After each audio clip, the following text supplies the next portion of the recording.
मी आज प्रभाग क्रमांक 18 मधून प्रभागाच्या विकासासाठी आणि माझ्या प्रभागातील काम करण्यासाठी मी आज माझा अपक्ष उमेदवार निवडणूक अधिकारी यांच्याकडे दाखल केला आहे। मी प्रभागामध्ये काही विजन घेऊन प्रभागाच्या विकासासाठी माझा हा अर्ज दाखल केला आहे। हे अर्ज दाखल करताना विभागातील माझे तरुण सहकारी, महिला भगिनी आणि ज्येष्ठ नागरिकांचा आशीर्वाद माझ्या पाठीशी आहे।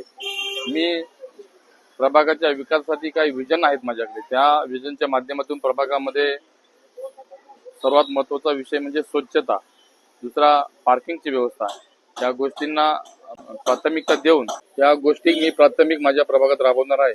त्याचबरोबर मी प्रभागातील ज्येष्ठ नागरिकांसाठी आणि गरीब लोकांसाठी मेडिकल कॅम्पच्या माध्यमातून त्यांना ज्या मेडिकल व वैद्यकीय सोयी सुविधा देता येतील यासाठी मी प्राथमिक प्रयत्न करणार आहे। त्याचबरोबर विभागामध्ये असंख्य अडचणी आहेत। या असंख्य अडचणी सोडवण्यासाठी प्रशासनाच्या माध्यमातून तळागाळातील लोकांपर्यंत पोहोचण्याचा मी नेहमीच प्रयत्न करेन। निलेश लोहाटे यांनी आज प्रभाग क्रमांक 18 मध्ये अपक्ष फॉर्म भरलाय। त्यांनी बरेचसे वर्ष आज बीजेपीचं सर्वत्र कार्यरत ते काम करत, अहोरात्र काम करत होते। त्याने प्रत्येक शासकीय योजना वगैरे, प्रत्येक तसं लाडकी बहिणी योजना, असं प्रत्येक कार्यरत मधला लोकांचे मेडिकल कॅम्प असू द्या, प्रत्येक असे कार्य त्यांचं कंटिन्युअसली चालू होते। पण पक्षाने काही कारणास्तव त्यांना ते उमेदवारी मिळाली नाही आहे।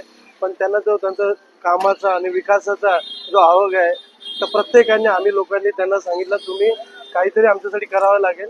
त्यासाठी त्यांनी अपक्ष हा उमेदवारी भरलेला आहे आणि या प्रभागातील प्रत्येक जण आम्ही त्यांच्या पाठीशी आहेत आणि प्रत्येकाने त्यांना हे प्रयत्न करणार आहे की त्यांना निवडून आणण्याचा आम्ही 100% प्रयत्न करणार आणि प्रभागातील प्रत्येक माणूस हा त्यांच्या पाठीशी आहे। हमने पड़वल नगर में बहुत सारे प्रोग्राम किए, पण पार्टी की तरफ से हमको कोई भी सपोर्ट नहीं मिला है, इसलिए हमने अपक्ष का फॉर्म भरा है। नीलेश भाई ने, हम उनके साथ है।